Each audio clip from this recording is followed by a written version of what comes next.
facciamo frullare 4 uova con zucchero.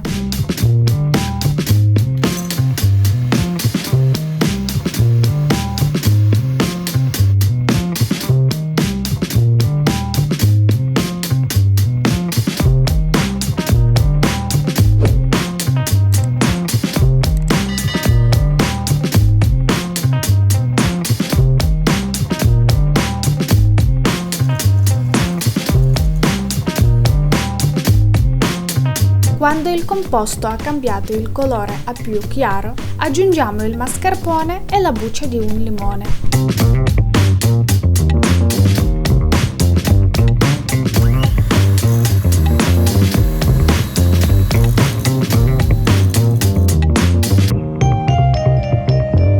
Poi aggiungiamo la farina e frullare fino a quando l'impasto diventa viscoso.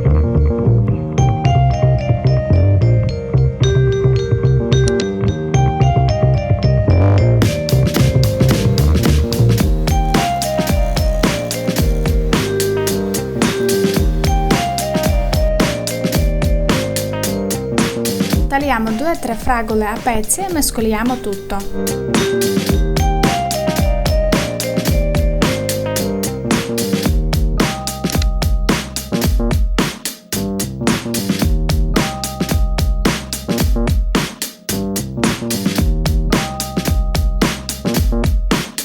Facciamo ungere lo stampo con il burro e versiamo l'impasto.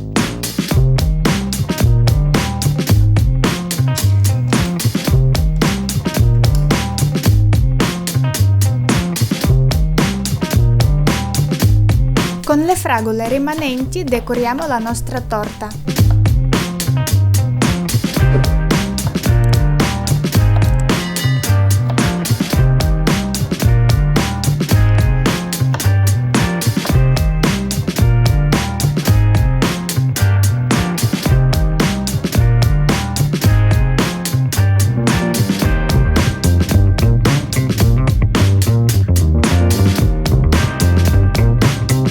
Mettiamo nel forno scaldato a 180 gradi per 50 minuti.